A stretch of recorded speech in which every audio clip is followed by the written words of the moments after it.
Good morning, students. In the previous class, we have discussed about the proteins. We have discussed they are the most important biomolecules present within any living being. And also we have discussed regarding that they are the linear chains of alpha amino acids. We have also discussed that proteins, they are heteropolymers, means they are made up of more than one type of amino acids. Means the monomers which are present within the polypeptidal chain, they are of different types. So the proteins, they are called as, or they are heteropolymers. And as for the structure, or we can say the structure of the molecules, it means differently in different context. For example, in the case of inorganic chemistry, do we use molecular formula to show the structure of the NaCl or MgCl2. Likewise, in the case of organic chemistry, like for benzene or naphthalene, do we use a two-dimensional view of the molecule to represent the structure of the particular compound. Whereas in the case of physics, it is a 3D aspect of the view, that three-dimensional view of the molecular structures are represented in the case of physics.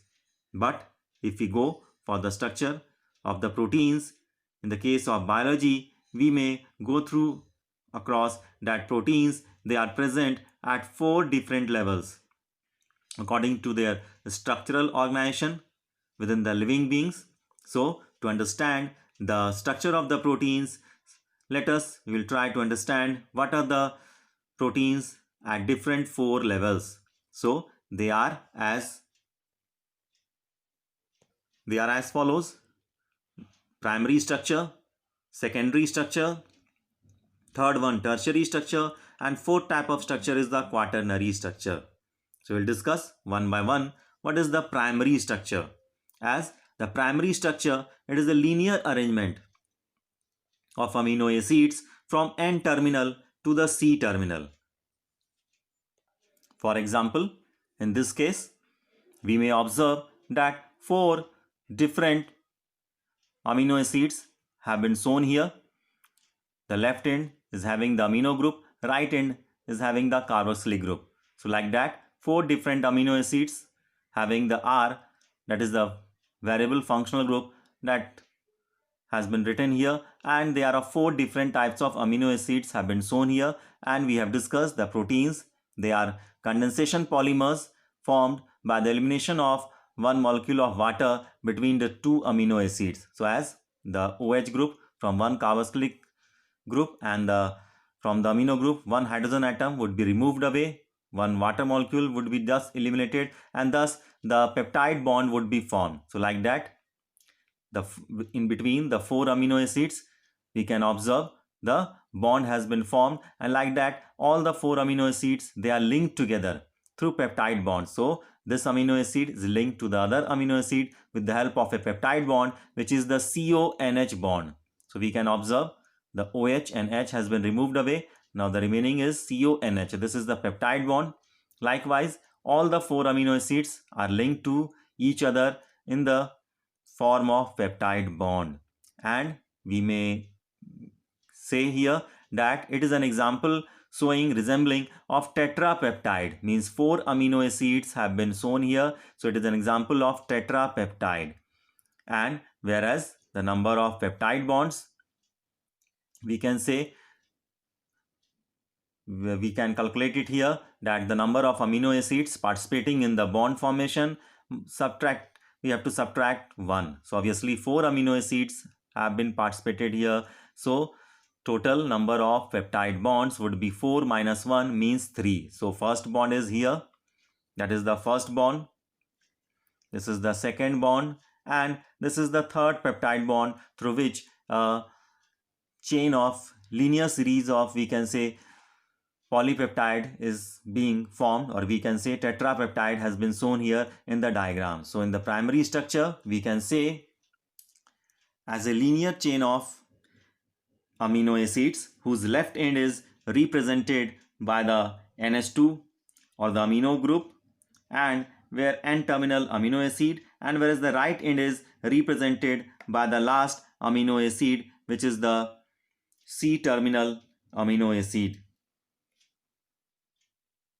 So we may compare the primary structure with the help of this necklace of beads. Just we may consider these beads as the different amino acids. For example, this is lysine, arginine, cysteine, isoleucine, valine, serine, like that. So we have discussed that the proteins, they are heteropolymers.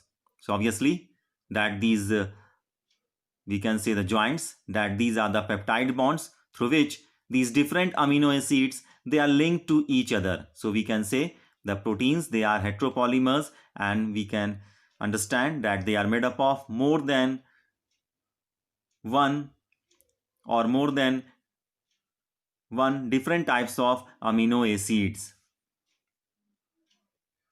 Now we'll discuss about the secondary structure. The thread of the primary protein is folded in the form of a alpha helix, and the secondary structure, it may be in two forms, alpha helix and beta pleated structure. The alpha helix structure, it is always right-handed in nature. So these alpha helix is stabilized by the hydrogen bonds between the oxygen of the carboxylic group of one amino acid residue and the amino group of the next fourth amino acid residue. For example, the keratin. So we can observe the structure of the protein in the case of secondary structure as shown in the book, that it is in the form of alpha helix structure and it is always towards the right-handed fashion. So it is also bonded with the help of hydrogen bonds to provide the stability. It would have the peptide bond also, but along with the peptide bond, with the help of hydrogen bonds, the structure would be stabilized in between. Whereas one more type of secondary structure is observed, which is the beta pleated structure. It is in the form of sheet. So in the case of beta pleated structure, it will form a sheet-like structure which would have the foldings, and it would be also stabilized with the help of hydrogen bonds. Peptide bond would be present in between the amino acids, but to provide the stability, hydrogen bonds would be also there to provide the stability for the beta pleated structure. Now we'll discuss about the tertiary structure. So tertiary structure is formed when long protein chain folds upon itself just like a hollow woolen ball. So this tertiary structure, it provides the 3D view which is necessary for many biological activities. For example, the myosin. So as we may observe the tertiary structure of the protein shown here, which we can observe that when the long protein chain, it folds upon itself just like a hollow woolen ball. So it gives a 3D view which is necessary for many biological activities, and due to forming of loops within these different areas, that they are very much biological active. So we may also say for the different biological activities of the proteins, the tertiary structure of the protein is necessary. Now the next fourth level we will discuss, which is quaternary structure. So certain proteins consist of an assembly of more than one polypeptides or subunits, and thus the individual polypeptide or subunit are arranged with respect to one another. So for example, that we may say in the case of the adult human hemoglobin, which is formed of 4 subunits, out of which 2 are alpha and 2 are beta. So Consider, suppose we have taken a linear chain structure, an alpha helix structure, and a beta pleated structure. So the structure which would be formed by the combination of that we have taken a suppose linear chain, a alpha helix structure and beta pleated sheet. So the structure that would be formed, that would be called as quaternary structure, and as each of the different subunits which is made up of different polypeptide chains, so that it would be